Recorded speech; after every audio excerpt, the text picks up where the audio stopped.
Hey Lynn, it's Carrie Fox.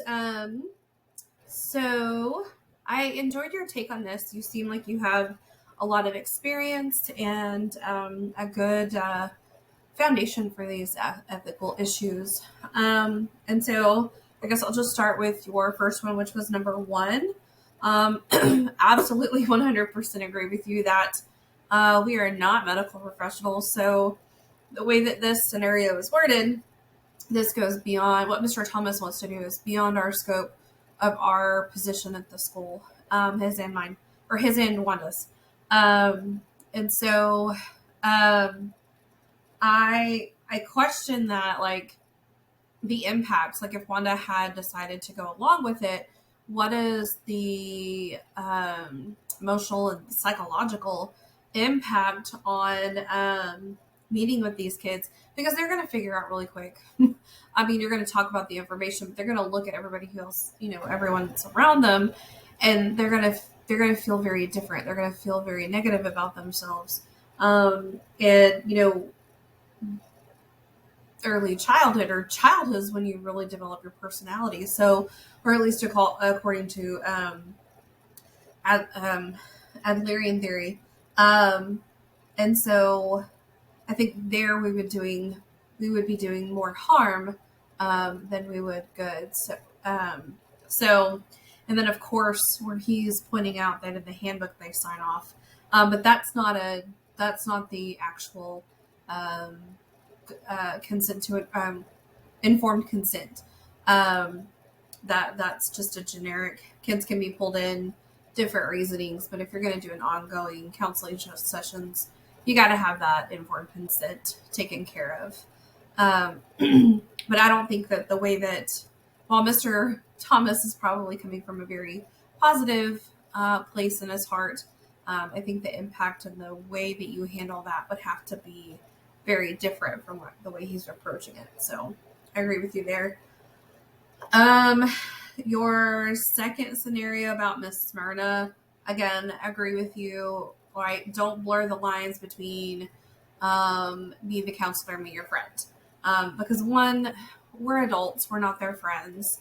If it had been different, where it was like your professional school counseling page, and they wanted to follow you, that's one thing. But here it seems like her personal Facebook. And so, I've had that where kids try and search me up, and I've told them since the beginning, like, you can find me, but you're not going to be able to see anything that I do.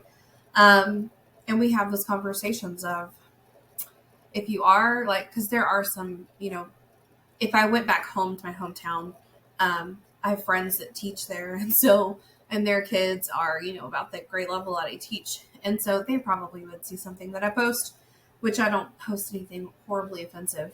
But that's a conversation I have with a lot of kids of, you're going to see some things on there, but you've, got to realize these are adults.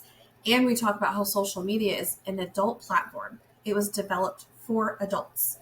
And how, even at that federal level where you've got to be 13 to be able to use it with parent supervision, like there's countries all over the world that doesn't happen, where you have to be an adult, you have to be 18 or older, or whatever their guidelines are. Like there's other guidelines there because they're adult platforms.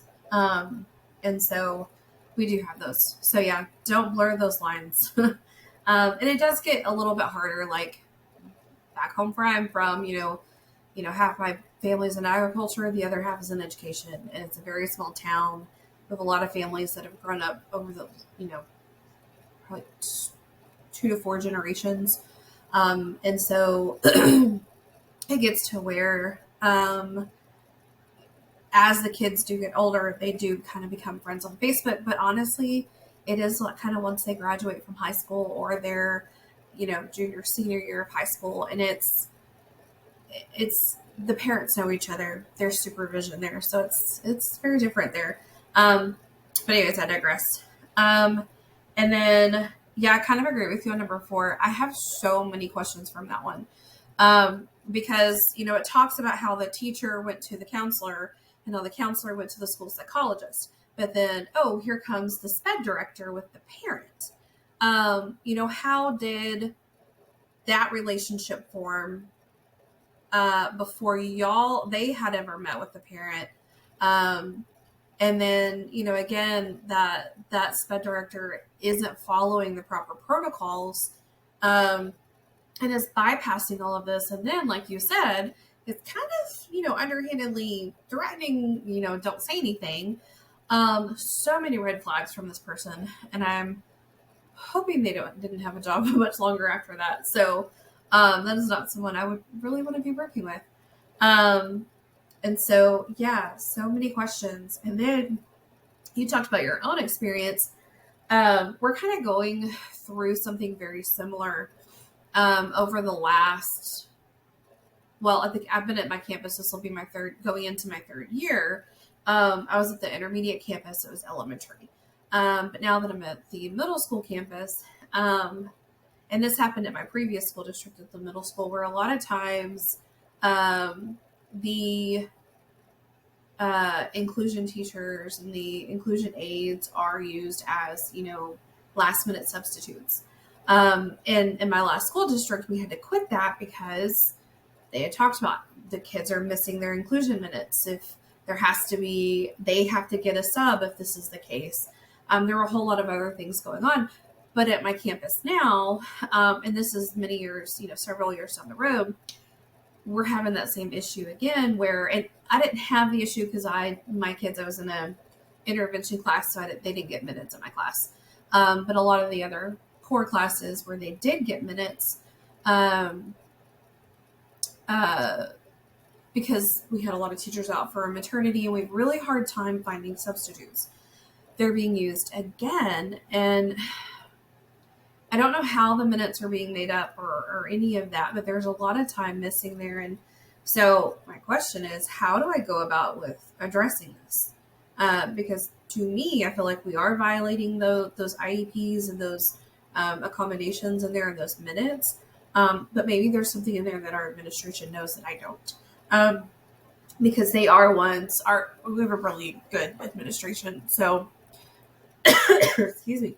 I don't think this is something that they would let slip by in, hopes of never getting caught. But you never know. So I would love some feedback on that if you watch this. So thank you.